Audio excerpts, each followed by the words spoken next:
안녕하세요. 굿모닝 대박 예감 박미라입니다. 초대형 허리케인 샌디 여파로 이틀간 휴장했던 뉴욕 증시가 간밤 열렸습니다. 상승세로 출발한 이후 혼조세로 돌아섰는데요. 경영진 교체 소식에 애플의 주가가 급락하면서 나스닥 지수만 비교적 큰 폭의 하락세를 보이기도 했습니다. 이날 기업들의 실적은 긍정적이었지만 이날 발표된 시카고 제조지수가 부진하게 나와 도움이 되지는 않았었는데요. 거래량도 평소보다 대폭 줄어들면서 뚜렷한 방향성 잡기 쉽지 않았던 하루였습니다. 미국 내부적으로도 여러 이슈가 많았지만 그리스 소식에 유럽 증시 발목을 잡기도 했는데요. 잠시 후 뉴욕 증시 흐름과 함께 여러 이슈들 꼼꼼하게 정리해보겠습니다. 먼저 글로벌 주요 뉴스 강동석 아나운서와 함께합니다. 안녕하세요. 강동석입니다. 글로벌 주요 뉴스를 전해드립니다. 먼저 오랜만에 뉴욕부터 가보겠습니다.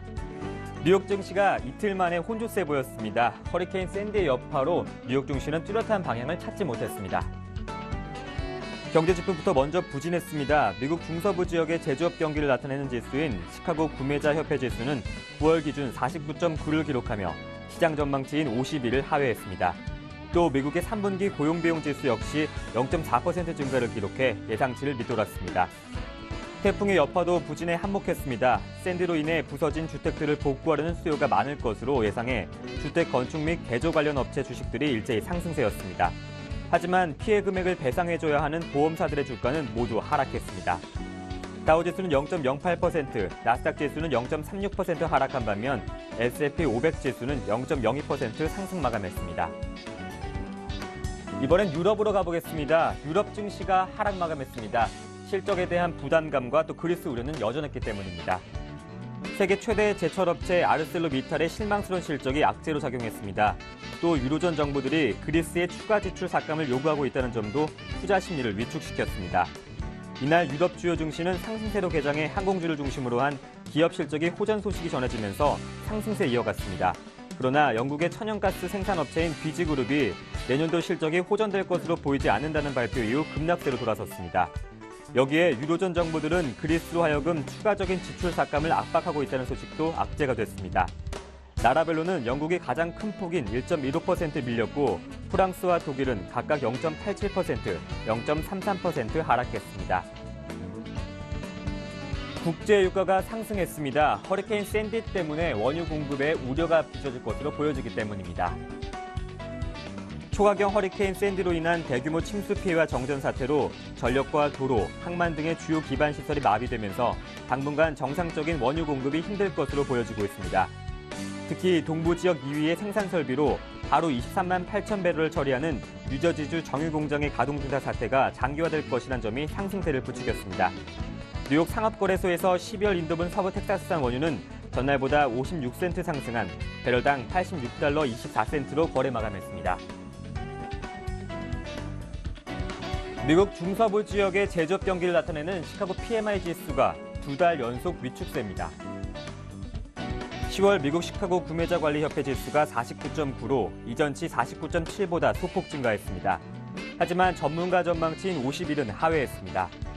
내년 초 영향을 미치는 이른바 재정절벽은 글로벌 성장세 둔화와 맞물려 올해 남은 기간 동안 제조업 활동을 제한할 것으로 보여집니다.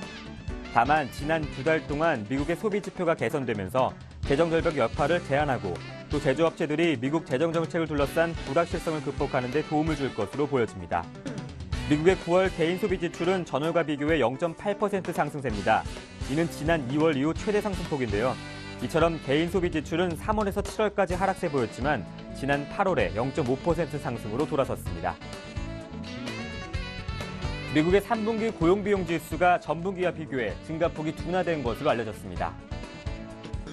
미 노동부는 3분기 고용비용 지수가 0.4% 상승해 0.5% 증가를 나타냈던 이전치와 조사치를 모두 하회했다고 밝혔습니다. 일부 기업들은 미국이 이른바 재정절벽을 앞두고 불확실성이 대두됨에 따라 고용 인원 확대 또는 임금 인상을 꺼리고 있습니다. 기업이 고용 확대에 적극적으로 나서지 않으면서 가계는 소비를 늘리지 못하고 있습니다. 한편 지난 29일 초강경 허리케인 샌디의 미국 동부 해안 상륙으로 실업률 발표가 예정보다 늦춰질 것이란 전망이 제기됐지만 실업률 지표는 예정대로 11월 2일에 발표됩니다. 미국 최대 자동차 그룹인 GM의 3분기 실적은 예상보다 상회했습니다. 순이익은 18억 3천만 달러를 기록했습니다. 이는 지난해 같은 기간의 순이익 규모 21억 달러보다 줄어든 것이나 한 주당 평균 60센트의 수익을 예상한 시장 전망을 크게 넘어 한 주당 90센트의 수익을 기록했습니다. GM 최고 재무 책임자는 유럽 시장을 제외하고 브라질 등 남미 시장과 러시아, 중국 등 글로벌 시장에서 판매 호조를 보였다고 말했습니다. 하지만 GM은 유럽 지역에서 300명을 추가 감원한다고 밝혔습니다. GM은 이 지역에만 올 들어 2,300명의 인원을 줄여 연말까지 감원 규모는 2,600명에 이르게 됩니다. 또 2차 세계대전 이후 가동해온 독일 보험 공장을 오는 2016년 폐쇄할 계획입니다. 마지막으로 그리스로 가보겠습니다. 그리스의 채무 위기는 더욱더 우려되고 있습니다. 그리스의 재정 적자가 사상 최대를 기록할 것으로 보여집니다. 영국의 파이낸셜 타임즈는 지난달 31일 그리스 정부가 의회에 제출한 내년 예산안에 따르면 그리스의 내년 재정 적자 규모는 189%까지 치솟아 사상 최대를 기록한다고 보도했습니다. 이는 지난 3월 2차 구제금융 당시 그리스가 약속했던 167%보다 더 높은 수치입니다. 그리스 정부는 또 2014년에는 192%로 재정 적자가 더 증가할 것으로 예상했습니다. 그리스의 재정 적자가 예상보다 심각하게 나타나면서 그리스에 대한 추가 지원과 조건 달성 기한 연장을 주장하는 EU 고위 관계자들의 목소리는 위축될 것으로 전망됩니다. 이날 유로존 재무장관들은 전화회의를 통해 그리스 추가 지원 문제에 대한 해결책을 논의한 것으로 알려졌습니다. 재무장관들은 전화회의에서 구제금융금리를 낮추거나 그리스의 국채를 환매해 부채를 줄이거나 유럽중앙은행이 그리스 국채 550억 유로의 이득을 감면해주는 방법을 검토 중인 것으로 전해졌습니다. 지금까지 글로벌 주요 뉴스였습니다.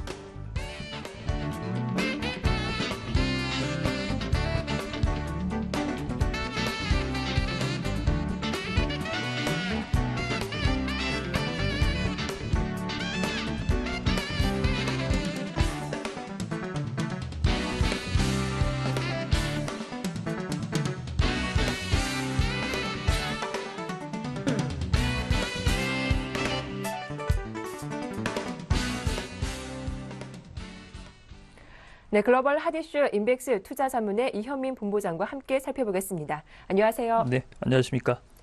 예, 그리스의 재정 적자가 사상 최대를 기록할 것으로 전망이 됐습니다. 다시 한번 그리스의 채무 위기에 대한 우려가 고개를 든 것인데요. 그리스의 재정 적자 규모 예상보다 더 좀 심각하네요. 그렇습니다. 지난 3월에 2차 구제금융 때 자료를 제출한 것보다도 네. 더 악화된 수치로 발표가 됐습니다. 어제 이제 의회에 그리스 의회에 그리스 내년도 예산안이 제출이 됐는데요. 내년도 예산안 내용에서 GDP 대비 재정 적자 규모는 189%까지 현재 오른 것으로 수치로 제시가 됐습니다. 이는 지난 3월 2차 구제금융 당시 그 트로이카에 제출했던 보고서 내용의 GDP 대비 162%보다도 상당히 악화된 그런 흐름이라고 볼 수가 있겠고 2014년에는 재정 적자가 GDP 대비 192%까지 치솟을 것으로 현재 그리스 정부가 보고 있는 상태입니다.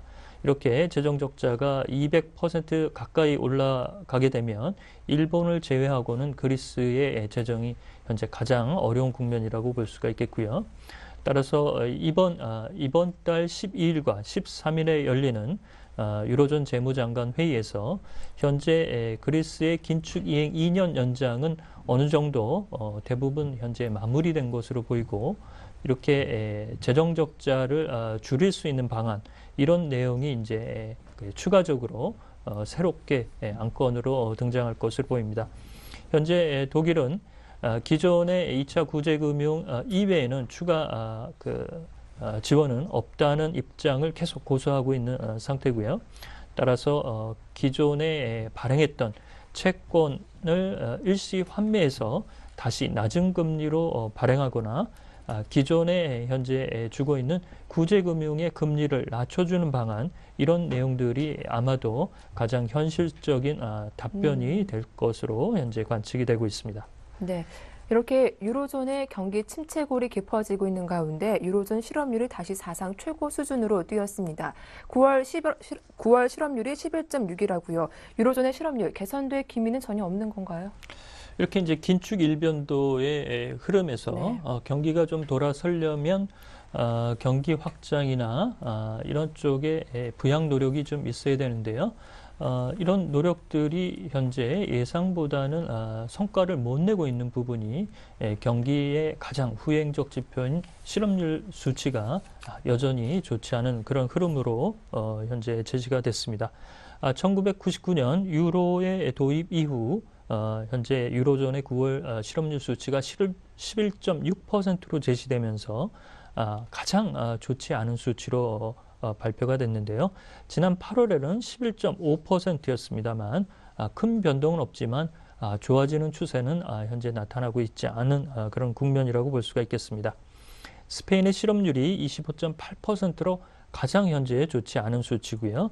그리스가 25.1%를 기록하고 있고 오스트리아나 독일은 각각 4.4%와 5.4%로 유로존 영내 지역 내에서도 실업률 수치의 아주 편차가 크다라고 볼 수가 있겠습니다. 이렇게 보면 미국은 다소 실업률 수치의 개선세가 눈에 띄고 있지만 유로존의 실업률 수치의 개선 기미는 현재까지 나오지 않고 있어서 내년도 글로벌 경제에도 상당한 부담이 될 것으로 관측을 할 수가 있겠습니다. 네. 미국의 경제 지표도 부진하게 발표됐습니다. 시카고 지역의 제조업 경기가 2달 연속 기준선에 못 미쳤다라고 하죠. 그렇습니다. 미국은 아무래도 이제 서비스업이나 네. 소비 지출의 비중이 크기 때문에 제조업 지수가 차지하는 비중은 조금 떨어진다고 해도 제조업 경기가 여전히 좋지 않은 국면에서 탈피하지 못하는 그런 수치로 목도가 된다라고 볼 수가 있겠습니다. 10월 시카고 지역의 구매 관리자 지수 PMI 지수가 49.9를 기록을 했는데요. 9월 수치 49.7보다는 올랐지만 경기 확장 기준 50밴드에 현재 올라서지 못하고 있는 그런 흐름입니다. 생산 지수가 다소 현재 부진하고 있고요. 신규 주문은 소폭 개선했으나 개선세는 좀 미미하다라고 볼 수가 있겠습니다. 이렇게 본다면 연말에 대선 이후 새롭게 들어설 행정부가 이 재정 절벽의 문제를 어떻게 풀어낼 수 있느냐에 따라서 제조업 경기의 그 기업들의 투자 마인드와 설비 투자 확장 이런 내용들이 그 가닥을 잡지 않을까라고 볼 수가 있겠습니다. 네, 그나마 반가웠던 건 기업들의 실적 소식이었습니다. 제너럴 모터스, GM의 3분기 실적이 예상치를 상회한 것으로 발표가 됐는데요. 여타 다른 기업들의 실적은 어땠습니까? 그렇습니다. 어제 이제 포드의 말씀을 드렸는데요. 네. 이번 주는 이제 자동차 업계를 중점적으로 좀 말씀을 드리고 있습니다. 오늘 이제 제너럴 모터스 GM의 3분기 순이익을 발표를 했습니다. 18억 3천만 달러로 집계가 됐는데요. 예상치는 상회한 수치로 나왔습니다. 일회성 비용을 제외한 주당 순이익은 90센트로 집계가 돼서 시장 예상치 60센트를 많이 상회한 수치인데요. 그렇지만 순이익은 전년 동기에 비해 작년에는 21억 달러를 기록을 했는데 이번 분기에 18억 3천만 달러로 다소 떨어진 수치가 나왔습니다. 현재 GM은 유럽 지역의 손실 규모가 포드와 비슷한 수치로 15억 달러 정도를 현재 제시를 하고 있습니다. 또한 이번에 그 상륙했던 태풍 샌디로 인해서 자동차의 개체 수요가 좀 늘어날 것으로 보여서 미국의 주요 자동차 업계는 중장기적으로는 수요 진작 효과가 있을 것으로 보입니다. 이 밖에 그 이탈리아의 피아트 크라이슬러도 3분기 순이익이 9억 5,100만 유로로 발표가 되면서 증가세가 나타났는데 이는 유럽 지역의 부진에도 불구하고 현재 브라질이나 미국 지역에서의 크라이슬러의 판매량이 증가한 것에서 순이익이 좀 증가했다라고 볼 수가 있겠습니다. 이 밖에 장 마감 후 실적을 발표한 비자카드도 예상치에 부합하는 실적을 발표가 되면서 카드사의 첫 스타트로는 비교적 좋은 수치를 현재 꺼내 들었다라고 볼 수가 있겠습니다. 네. 끝으로 프랑스 정부가 맥주 판매에 높은 세율을 부과하겠다라고 밝히기도 했죠. 인상 배경부터 한번 살펴봐 주시죠. 그렇습니다. 이제 증세안을 네. 이제 차곡차곡 하나씩 둘씩 이렇게 이제 꺼내는 그런 흐름인데요. 내년도 예산안이 이미 지난달에 프랑스도 발표가 됐습니다. 이런 점에서 최고 소득자의 소득 구간의 75%를 소득세율로 부과하겠다라는 방침이 나오면서 다소 루이비통 회장이나 이런 좀 불협화음이 있었는데요. 맥주 판매세도 현재보다 160%까지 판매세를 인상하겠다라고 발표가 되자 현재 맥주 업계가 매우 현재 반발하고 있는 그런 흐름입니다. 전체적으로 보면 프랑스는 와인의 비중이 높고 맥주의 비중은 시장에서 약 16%밖에 점유하지 못하고 있는데요. 이렇게 세율이 인상될 경우 국내 내수용 맥주와 수입산의 30% 정도가 이 높은 세율에 적용을 받을 것으로 현재 밝혀지고 있는데요. 현재 프랑스의 맥주 양조 협회는 소규모의 중소기업이 많은 프랑스의 맥주 업계가 설 자리를 잃을 수 있다라는 토로가 현재 나오고 있어서 이 문제가 어떻게 봉합될지 관심이 높다라고 볼 수가 있겠습니다. 네. 글로벌 핫이슈 지금까지 인백스 투자 전문의 이현민 본부장과 함께 살펴봤습니다. 도움 말씀 고맙습니다.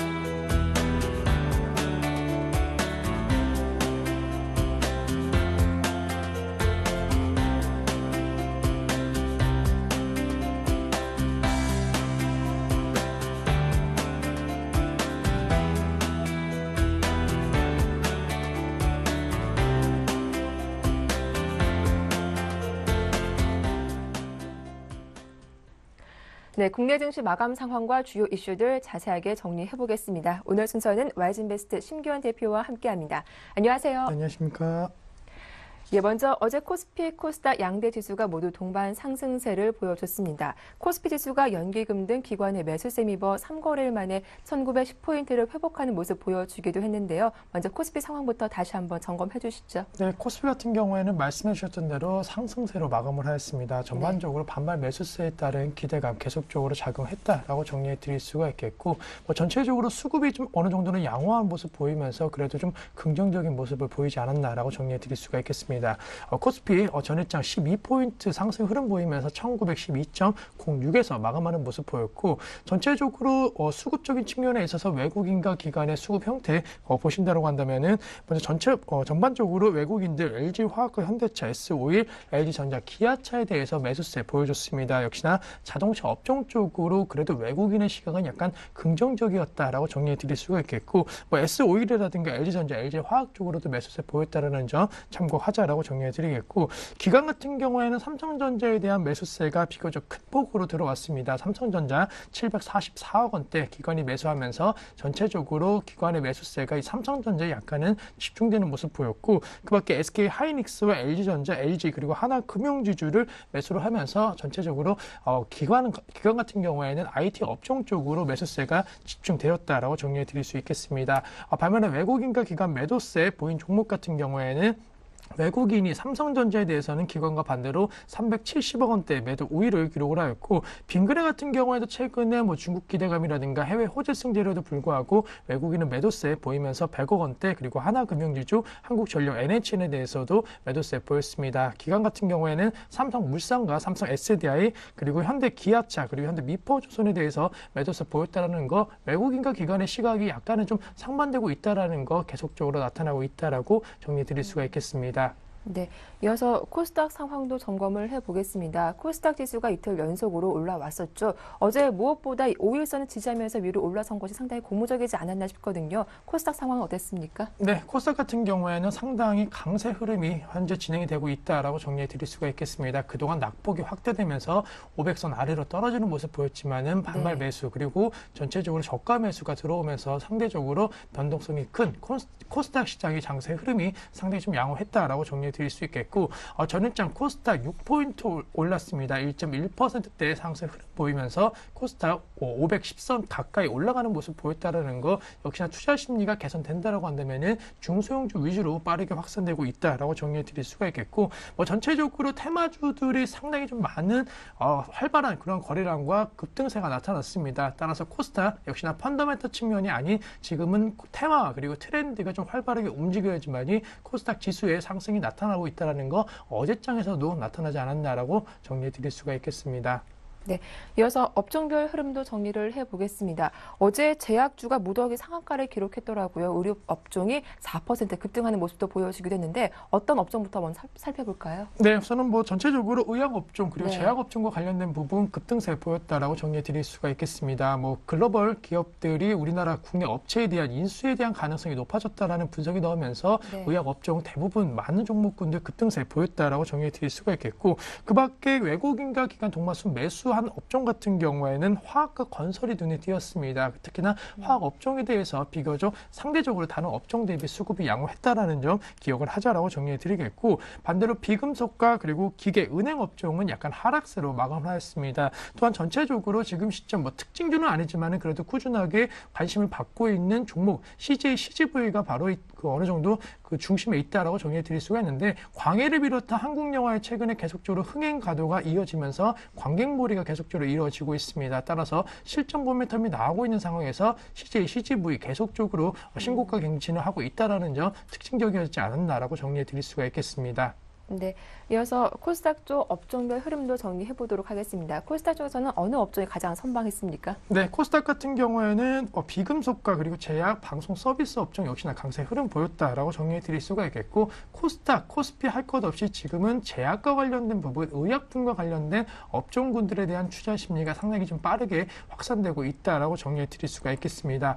반대로 오락문화 업종 같은 경우에 좀 하락세 보였다라는 거 그동안 전체적으로 이 오락문화 업종 코스닥을 이끌어줬던 새로운 좀 테마성 재료로 여러 가지 투자 심리가 활발했었는데 어제장 같은 경우에는 그러한 모습에는 조금은 못 미쳤다라는 점 다시 한번 말씀을 드리겠고 잠깐 언급을 해드렸지만 어제장 전체적으로 지금 야권 후보의 단일화 과정에 대해서 계속적으로 이슈가 되고 있습니다. 또한 박근혜 후보라든가 계속적으로 고용과 관련된 복지와 관련된 부분을 언급을 하고 있기 때문에 어제장 같은 경우에는 모처럼 다시 한번 이 대선 관련 테마주들, 정책 관련주들에 대한 급등세가 보였다는 점 다시 한번 특징적이었다라고 정리해 드릴 수 있겠습니다. 네, 또 어제 이 코스피 상승을 이끌었던 수급 주체를 살펴보면 기관이 아닐까 싶은데요. 특히 또 연기금 쪽에서 6거래 연속 순매수세를 보여주고 있습니다. 이제 11월 달 장이 또 시작이 될 텐데 11월에도 이런 기관의 순매수를 기대해 볼 수 있을까요? 네, 우선은 기관에 대한 지금 기관이 저가 매수가 가장 빠르게 나타나고 있기 때문에 기대감은 높아질 수 있다라고 정리해 드릴 수가 있겠고 전체적으로 지금 시점 글로벌 증시에 있어서 키포인트가 바로 실적이 되고 있습니다. 포드 같은 경우에도 양화 실적 발표 이후에 계속적으로 좀 투자 심리가 살아나고 있고 국내 증시 역시나 양호한 실적을 발표했던 LG 디스플레이라든가 이런 종목 쪽으로만 지금 투자 심리가 쏠리고 있다는 거 어제장의 키포인트는 바로 실적이었다. 하지만 오늘장에서도 그런 흐름은 이어질 수 있다는 점은 염두를 하자라고 정리해 드릴 수가 있겠습니다. 네, 이어서 간밤 뉴욕 증시가 오랜만에 개장을 했는데요. 변동성이 클 거라는 우려와는 달리 비교적 선방하는 흐름을 보여주기도 했습니다. 오늘장 전망과 함께 전략 한 줄로 표현해 주시죠. 네, 우선 전체적으로 지금 환율적인 움직임에 따라 갖고 업종별 차별화 전략이 좀 필요하다라는 점 꼭 기억을 하자라고 정리해 드릴 수가 있겠고 전반적으로 지금 원화 강세와 그리고 엔화 약세에 대한 기조가 이어진다라고 한다면은 자동차 업종은 피해 그리고 항공이라든가 이러한 업종 같은 경우에는 약간 수혜 가능성이 높을 것으로 판단되고 있습니다. 따라서 4분기 그리고 좀 더 길게 본다라고 한다면은 내년도 1분기까지 각 업종의 실적에 있어서 키포인트가 바로 환율이 될 것으로 판단되고 있기 때문에 지금과 같은 환율 추세가 이어진다라는 전제 조건으로 환율과 관련된 종목 쪽으로 관심 가지시는 전략 필요하다라는 점 내수주 중심으로 그리고 외화 부채가 많은 쪽으로 지금 관심을 가지시는 것이 필요하다라는 점 다시 한번 언급을 해드리도록 하겠습니다. 네, 자 지금까지 와이즈인베스트 심기원 대표와 함께 어제장 이슈들 정리해봤습니다. 도움 말씀 고맙습니다. 감사합니다. 네, 이어서 샘플러스 김형근 전문위원 만나보겠습니다. 안녕하세요. 네, 안녕하세요. 예, 초대형 허리케인 샌디 여파로 이틀간 쉬었던 뉴욕 증시가 간밤 열리기도 했습니다. 이 샌디 영향에 대해서 글로벌 증시 어떤 영향을 미칠 것인지 상당히 관심이 뜨거운 상태인데요. 어떻게 보시는지요? 일단은 천재지변에 의해서 네. 뉴욕 시장, 뉴욕증권 거래소가 유례 없이 뭐 이틀 연속 휴장을 하게 됐는데요. 그만큼 사실 좀 이런 피해 부분도 좀 우려가 되고 있고 경기 지표라든가 기업 실적 발표도 연기를 하고 있는 이러한 상황이죠. 피해적으로 좀 따져보자면 실제적으로 한 500억 달러 규모의 좀 피해가 있을 거라고 예상을 하고 있는데요. 실제적인 피해액으로 한 250억 달러, 그리고 생산활동 차질에 의한 부분이 한 250억 달러 이렇게 좀 예상을 하고 있습니다. 그래서 어쨌든 이러한 부분들을 좀 봤을 때 미국의 GDP, 4분기 GDP 부분도 좀 감소할 거라고 좀 예상이 되고 있고요. 성장률에 대한 감소 부분, 그리고 부의 감소라고 좀 봐야 되겠죠. 이러한 부분들이 파괴되고 나서 나중에 재건하는 과정에서의 어떤 경제활동의 증가 부분, 이런 부분도 예상을 하지만 실제적으로 그러한 부의 감소 부분은 어쩔 수 없는 그러한 상황인 것 같고요. 그래서 단기적으로 좀 투자 심리에 좀 악화가 나타날 수 있다고 생각을 합니다. 어제 같은 경우 이제 미국 시장 같은 경우 그렇게 그다지 큰 영향은 좀 받지 않은 걸로 좀 보여지는데 좀 영향은 좀 받을 거라고 사실은 좀 생각을 하고 있고요. 그래서 변동성이나 이런 부분 조금 나타날 거라고 예상을 하고 있습니다. 주식 시장에서의 이제 그 주가의 그런 개념으로 좀 접근을 하자면 분명히 이제 그러한 피해가 경제 전반에 걸쳐서는 좋지 못한 악영향을 주는 것은 분명합니다만 어떤 주가에서 종목별로의 접근을 한다면 분명히 수혜를 또 보는 그러한 종목도 있다는 거죠. 이러한 그 건설업의 활력 부분, 이러한 재건 과정에서의 건설업의 활력이라고 좀 표현하기 좀 그렇지만 그러한 부분이 좀 더 활성화될 것이라고 예상을 하고 있고 또 그에 따른 고용 창출의 효과 이 부분도 조금 뭐 기대를 좀 해볼 수 있을 것 같습니다. 일단 뭐 예전에 과거의 사례를 봤을 때도 그러한 부분들을 우리가 좀 확인을 할 수 있을 것 같은데요. 그래서 이러한 관련 종목에 있어서는 좀 중장기적으로 봤을 때 그 악재는 아니다 이러한 좀 판단을 좀 할 수 있을 것 같습니다. 관련해서 두산 인프라라는 종목을 좀 점검을 해보도록 하겠습니다. 최근에 뭐 주가의 흐름 상당히 뭐 좋지 못한 그러한 흐름이 나타나고 있죠. 기관들의 매도세도 계속 지속이 되고 있는 이러한 상황이고 그 부분은 바로 이제 실적에 좀 기반을 한 원인인데요. 3분기 실적이 시장의 컨센서스를 좀 하회하는 큰 폭으로 좀 하회하는 부진한 실적을 좀 발표를 하게 되죠. 그래서 이러한 부분들 이유적인 부분을 보자면 뭐 직접적으로 바로 중국의 굴삭기 판매 이 부분이 계속 좀 저조한 부분을 좀 보여주고 있고 전반적으로 영업 환경 자체도 좀 좋지 못한 이러한 상황인데요. 마켓의 북미 지역을 제외하고 유럽이나 중동 지역의 성장 둔화 부분도 계속 지속이 되고 있기 때문에 이런 주가의 흐름이 좀 좋지 못한 흐름이 나타나고 있는데요. 우리가 이제 한 가지 좀 확인을 해보면 미국의 이제 주택 경기 지표 이 부분을 좀 확인을 해보면 사실 좀 바닥을 찍고 회복이 돼가고 있는 이러한 흐름들을 좀 확인을 할 수가 있습니다. 그래서 이 부분을 좀 주목을 좀 해야 될 것 같고 또 앞으로 이제 11월 달에 중국의 정권 교체가 있게 되죠.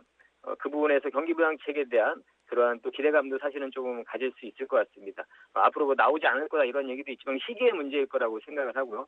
중국의 인프라 투자 부분도 확인을 해보면 이미 계속 꾸준하게 좀 증가하고 있는 이런 모습을 좀 확인을 해볼 수가 있습니다. 그래서 이러한 부분들을 봤을 때 이런 기계 관련 업종의 이 동사에 좀 관심을 가질 때가 아닌가 이러한 좀 판단을 하고요. 2013년도 내년에 이제 중국 굴삭기 시장이 한 10% 정도 성장 전망을 하고 있는데 동사에서는 이제 내부적으로 한 5% 정도 성장 예상을 좀 하고 있습니다. 최근에 계속 좋지 못한 그러한 상황 속에서 건전성 확보를 위해 재고 수준을 상당 부분 좀 낮춰놓은 상태입니다. 그래서 향후에 굴삭기 판매가 좀 확대가 되면 수익성이 빠르게 개선이 될 수 있는 그런 상태를 좀 갖춰놓은 상태입니다. 그래서 그 부분을 좀 우리가 생각을 해볼 필요가 있을 것 같고 최근에 한 달 동안 주가의 흐름을 좀 보자면 한 15% 정도 하락을 하게 됐죠. 부진한 흐름을 좀 보여주고 있는데 아까 말씀드린 뭐 굴삭기 판매 그 직접적인 원인이라고 좀 봐야 될 것 같은데요. 이 부분은 현 주가에 좀 어느 정도 좀 반영이 되지 않았나 이렇게 좀 판단을 하고 있고 오히려 좀 저점 국면에 좀 진입하고 있는 이러한 상태가 아닌가 생각을 하고 있습니다. 그래서 이런 반등 가능성에 좀 무게를 둬야 되는 그러한 시기라고 판단을 하고 있습니다. 과거에 이제 우리가 2008년도 미국의 금융사태 이후로 주가가 좀 급락한 이후에 차트를 좀 보시면서 말씀 좀 드릴 텐데요. 2009년도 이후에 주가가 좀 급락한 이후에 우리가 2009년부터 해서 미국이나 중국 그런 글로벌 경기 부양책 효과가 본격적으로 좀 반영이 되면서 큰 상승을 좀 한번 보여줬었는데요. 바로 이제 그러한 부분들을 좀 우리가 기대를 좀 해볼 수 있을 것 같고 그리고 이제 미국의 이제 대선이라는 부분도 우리가 좀 생각을 해봐야 되는데 바로 6일날 다음 주죠. 바로 미국 대선이 있는데 롬니와 오바마의 이런 정책적인 그런 차이가 여러 가지가 있는데 교집합적인 부분을 좀 찾아보자면 바로 주택 경기 활성화 부분, 셰일가스 부분 이러한 부분들이 좀 교집합으로 형성이 되고 있습니다. 주택 경기 활성화나 이런 부분을 좀 교집합이 해당이 되기 때문에 관련한 이런 기계업종 종목 좀 관심을 가질 필요가 있을 것 같습니다. 차트를 좀 보시면 주봉에서도 좀 보시면 이러한 또 하방 경직성도 좀 확인이 되고 있는 상황이죠. 16,000원 선 정도를 계속 하방 경직성으로 해서 지켜주고 있는 이러한 모습을 보여주고 있습니다. 최근에 주가 흐름은 상당히 하락의 압력이 좀 큰 상태죠. 바로 기관의 이러한 매도세가 지속이 되고 있기 때문인데요. 어느 정도의 저점을 다지는 구간이 전개 대리라고 생각을 하고요. 그 저점 다지는 구간 시간적인 부분은 좀 걸릴 수 있겠지만 반등의 그러한 부분도 좀 노릴 수 있는 구간이라고 생각을 합니다. 매수가를 좀 제시를 해드리면 약간 한 차례도 좀 하락을 할 때 15,000원과 16,000원 이 사이에서의 분할 매수를 좀 말씀을 드리고 목표가는 2만 원 제시를 해드리고요. 중기적인 관점에서 좀 말씀드리는 거예요. 조금 짧게는 18,000원 정도까지의 이런 목표가를 좀 제시를 해드리고요. 손절가는 14,000원 이렇게 제시해드리도록 하겠습니다. 네, 이 허리케인 샌디로 인해 변동성 커지겠지만 이 회복 과정에서 건설업이 활력을 띨 것이다. 따라서 두산인프라코어 관심을 가져보자라는 말씀 잘 들었습니다. 고맙습니다. 네, 감사합니다. 지금까지 샘플러스 김현근 전문위원과 함께했습니다.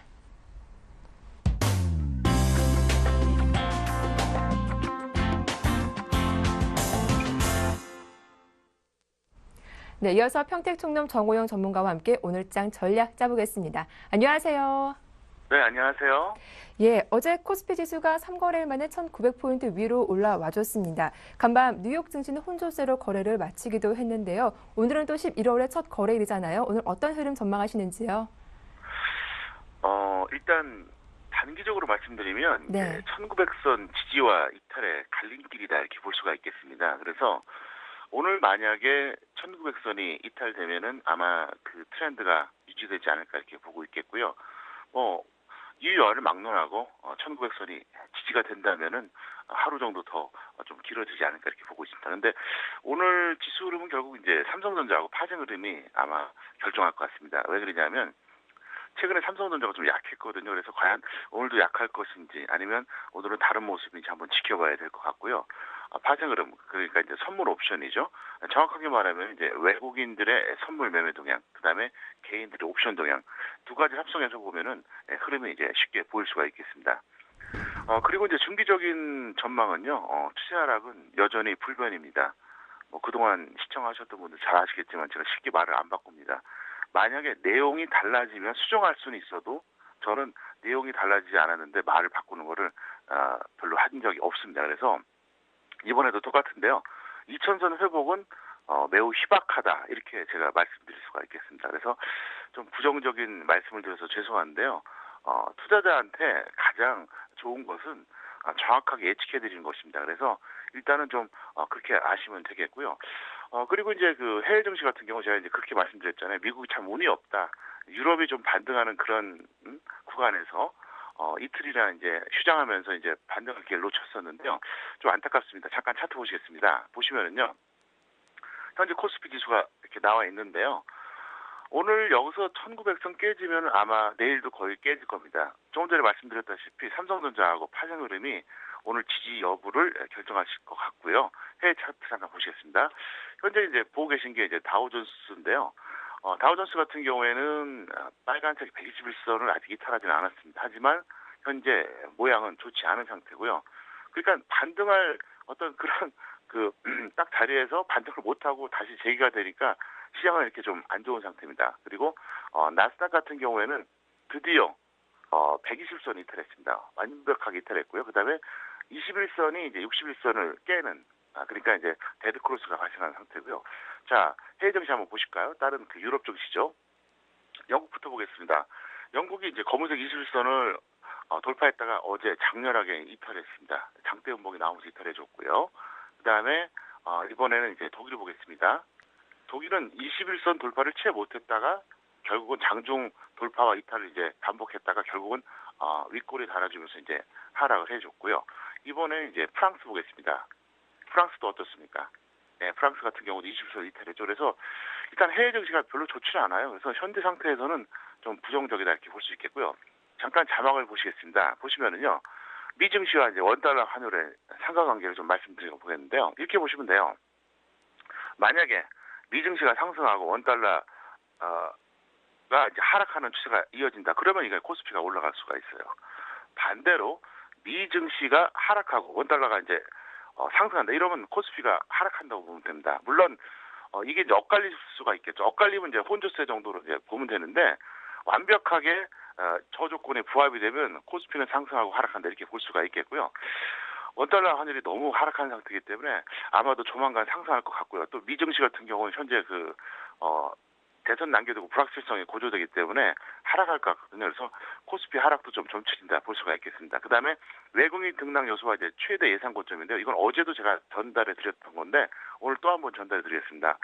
사실 저는 이제 지수를 일봉으로 분석하는 방법, 그 다음에 분봉 분석하는 방법 한 10가지 이상이 있습니다. 근데 그 중에 한 가지예요. 그래서 이거를 여러분들이 꼭 참고하시면 어제하고 똑같은 메커니즘으로 코스피에서 매수해주고 선물에서 매수해주면은 1920에서 1930 정도 사이가 고점이 될 것 같고요.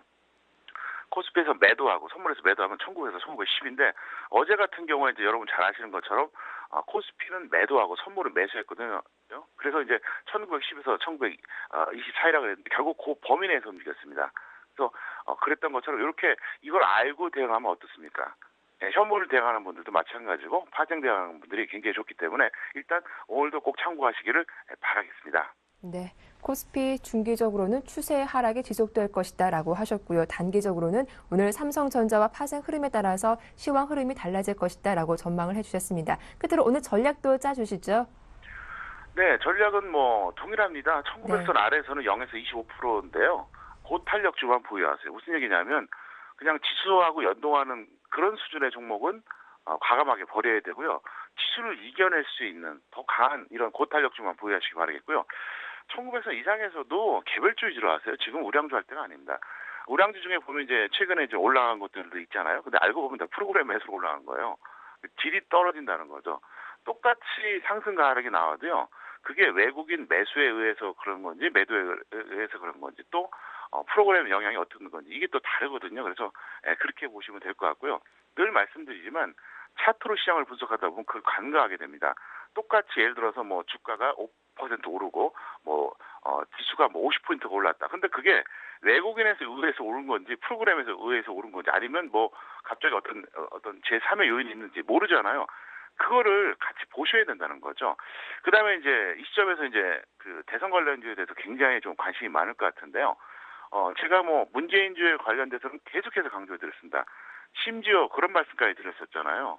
작년 12월에 문재인 후보가 이제 부각되기 시작했고 작년 여름에 책이 나왔습니다. 올해가 아닙니다. 작년입니다. 근데 저는 작년 1월부터 얘기했다 그랬잖아요. 이거는 많은 증인들이 있습니다. 아무도 말하지 않았을 때 작년 1월에 첫 얘기를 했어요. 야권에서 문재인이 부각될 거다. 결국은 이렇게 됐잖아요. 그래서 현재 제가 보는 메커니즘으로 봤을 때는 추가 상승이 가능한데요. 먼저 추천주 내역을 말씀드리고 이제 차트 보여드리는데요. 우리들 생명과학하고 우리들 제약은 이제 현재 추천 가격이 좀 낮습니다. 그래서 평가액이 두둑한데요. 이렇게 해주세요. 보유자들은 11월 초순까지는 홀딩하세요. 일단 중순까지는 제가 장담 못하겠고 초순까지 그러니까 초순이라고 하면 이제 대략 11월 10일 정도까지잖아요. 그때까지는 보유하셨다가 그 이후에 상황이 좋으면은 더 홀딩하라고 제가 사인을 내드리겠고요. 그게 아니면은 뭐 정리하시면 될 것 같고요. 미보유자들은 아직도 늦지 않았으니까 조정 시에 프라임에서에다가 이렇게 말씀드리겠습니다. 다만 투자금의 한 10%, 금액으로 말하면 절대 금액으로 기준으로 해서 한 1,000만 원 이하만 하시면 될 것 같고요. 잠깐 차트 보시겠습니다. 보시면은요. 먼저 우리들 생명을 보겠습니다. 보시면은 저는 지난번에 8월에도 사실 정말 최저점 매수시켰어요. 근데 그때는 좀 아쉬웠던 게 빨리 매도시켰습니다. 왜냐하면 불확실성이 좀 있어갖고요. 근데 그 다음에 또 여기서 매수시켰습니다. 9월 말이었죠. 그리고 나서 올라갔었지만 계속해서 홀딩하다가 떨어졌을 때 오히려 여기서 추가시켰습니다. 과감하게. 그 덕분에 지금 평가액이 두둑한데요. 어쨌든 지금 추세로 봤을 때 3,000원이 이번 주에 돌파하게 되면은 아주 탄력적으로 나타날 것 같고요. 물론 테마주이기 때문에 많이 들어가면 안 됩니다. 하지만 어쨌든 이것도 종목이니까 여러분들이 적당한 수준에서 공략해 주시기를 바라겠습니다. 네, 오늘 코스피 1,900포인트 이상에서는 개별주 우선적으로 공략을 해보자라고 하셨고 또 문재인 테마주 다시 한번 점검 받아봤습니다. 도움 말씀 고맙습니다. 네, 감사합니다. 네, 지금까지 평택총롬 정호영 전문가와 함께했습니다.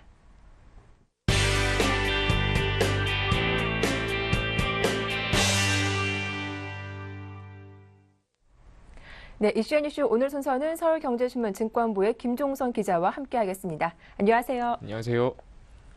네, 한국은행이 국회에 금융안정보고서를 제출했는데요. 실물 경기가 나빠지면 국내 증시에 들어와 있는 외국인의 중장기 자금도 빠져나갈 가능성이 높다고 지적을 했더라고요. 네, 그렇습니다. 한국은행은 어제 국회에 낸 금융안정보고서에서 외국인의 중장기 자금이 리먼 사태 이후 탄탄한 유입세를 보이다 지난해 하반기부터는 유입 감흥도가 크게 약화됐다면서 유럽 위기가 실물로 전이되면 민간 투자 회사 자금이 유출될 수 있다고 밝혔습니다. 한은은 현재 우리 증시의 외국인 중장기 자금이 늘어나면서 외환 자금의 안정성이 높아졌다고 평가했는데요. 8월 현재 전체 외국인 주식 투자 자금 중에서 중장기 자금이 차지하는 비중은 68.3%로 지난 2009년 3월 말보다 6.3%포인트 높아졌습니다. 채권 시장에서도 같은 기간 중장기 자금의 비중이 41.9%에서 73.5%로 크게 상승했습니다. 그러나 전체 외국인 주식 투자 자금 중 투자회사의 비중이 36.6%에서 41.1%로 높아지고 채권 시장도 투자 잔액의 34.8%가 투자회사 자금인데요. 이에 따라 투자자 집중 리스크는 높아졌다고 한은은 지적하고 있습니다. 실물 경기와 중장기 환율 전망에 민감한 투자회사 자금이 최근 실물 경기 부진으로 유출로 전환할 가능성이 있다고 우려하고 있는 것입니다. 실제로 주식시장에선 투자회사의 자금이 2011년 하반기 이후 유입에서 유출로 방향이 전환된 상태인데요. 한은은 유럽 위기가 장기화하면서 경상수지 적자 전환 등 실물 경제로의 전이가 본격화하면 대외 의존도가 높은 우리나라에 대한 우려가 확산될 수 있다며 투자회사를 중심으로 중장기 민간 자금의 대규모 유출 가능성도 배제할 수 없다고 밝혔습니다. 네. 한국은행의 이번 보고서를 살펴보니 자영업자의 가계부채 증가세가 악화된 탓에 이 부실 위험이 커졌다라는 지적도 있더라고요. 네, 한국은행은 금융안전보고서에서 최근에 경기 침체로 자영업자의 소득 여건이 악화되고 있다며 2012년 3월 말 기준으로 자영업자의 부채 규모는 430조 원 내외에 달한다고 추정했습니다. 자영업자의 가구당 부채는 9,500만 원으로 임금 근로자 가구당 부채인 4,600만 원의 2배가 넘는 수준입니다. 자영업자의 부채는 지난 2011년 1월부터 올 3월까지 무려 16.9%나 늘었는데요. 이 기간 전체 가계부채 증가율은 8.9%를 크게 웃돌고 있습니다. 네, 그렇다면 자영업자들의 부채가 왜 이렇게 급증한 건가요? 네, 자영업자의 부채가 급증한 것은 글로벌 금융위기 이후에 내수 경기 부진으로 자영업자의 소득 여건이 나빠져서 사업체 운영자금과 생활자금 수요가 늘어났기 때문으로 보입니다. 특히 베이비 부모의 은퇴로 생계형 창업활동이 늘어나 자금 수요가 늘어난 것도 한 요인으로 지적됩니다. 보고서는 자영업자는 차입 의존도가 높고 생산성이 낮은 업종에 집중돼 부채 구조가 취약할 수밖에 없다고 진단하고 있습니다. 2011년 말 현재 전체 취업자 가운데 자영업자의 비중은 23%로 OECD 주요 26개국 가운데 그리스를 제외하고는 우리나라가 가장 높은 수준입니다. 네, 다음 소식입니다. 최근 자금난을 겪고 있는 STX그룹이 일본 오릭스로부터 대규모 자본 유치에 성공했다라는 소식인데요. 재무 건전성 확보에 큰 도움이 되겠군요. 네, 그렇습니다. STX그룹은 재무 건전성 확보를 위해서 일본 오릭스와 3,600억 원 규모의 자본 유치 계약을 맺었다고 밝혔습니다. 이번 계약은 오릭스의 STX 에너지 일부 지분을 매각하고 교환 사채를 발행하는 방식을 통해 추진되는데요.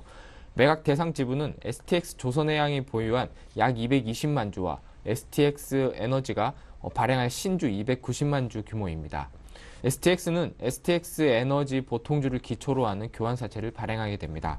이를 통해 STX그룹은 STX 에너지의 지분 50% 이상을 남겨 경영권을 유지하면서도 오릭스는 지분의 43.1%를 보유하게 됩니다.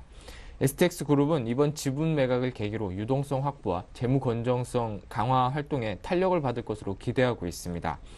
STX 에너지는 국내외에서 발전 사업과 석탄, 석유, 가스 등 자원개발 사업을 하는 종합 에너지 업체인데요. STX는 앞으로 오릭스 그룹과의 전략적 파트너십을 바탕으로 기존 사업뿐 아니라 대규모 신규 사업을 공동으로 추진할 계획입니다.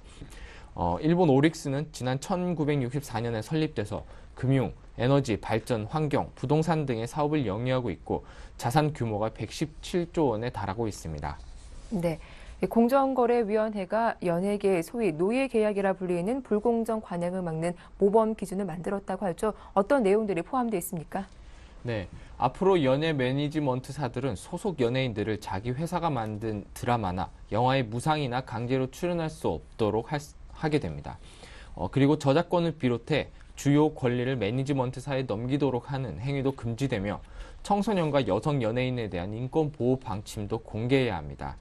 공정거래위원회는 어제 연예 매니지먼트 산업의 공정한 거래 환경 조성을 위해서 모범 거래 기준을 제정했다고 밝혔는데요. 공정위는 자사 드라마나 영화의 소속 연예인을 강제로 출연시키거나 연예인의 연예 활동 의사 결정이나 직업 선택 자유를 제한하는 행위가 적발되면 제재하기로 했습니다. 매니지먼트사는 연예인에게 제작업 겸업 사실을 사전에 알리고 자회사의 제작물에 출연시킬 때는 사전 동의를 받도록 했습니다. 동의하지 않는다는 이유로 불이익을 주는 행위도 금지했는데요.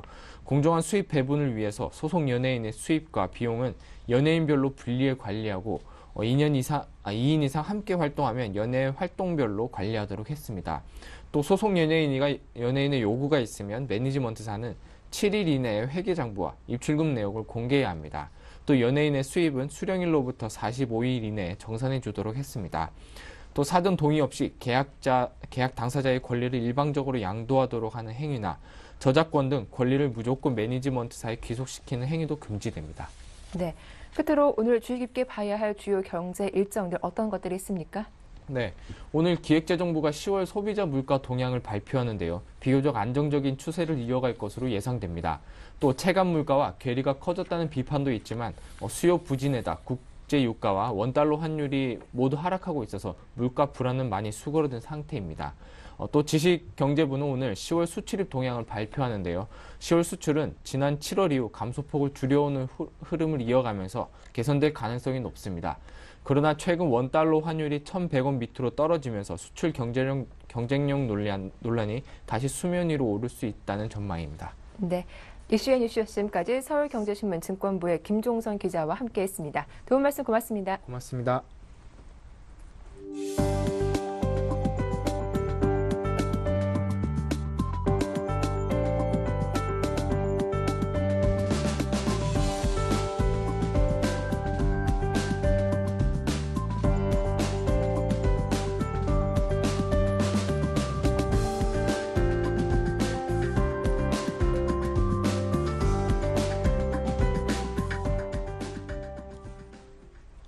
예, 굿모닝 대박 예감 1부 순서는 여기서 마치겠습니다. 저희는 잠시 후 2부로 다시 인사드릴게요. 고맙습니다.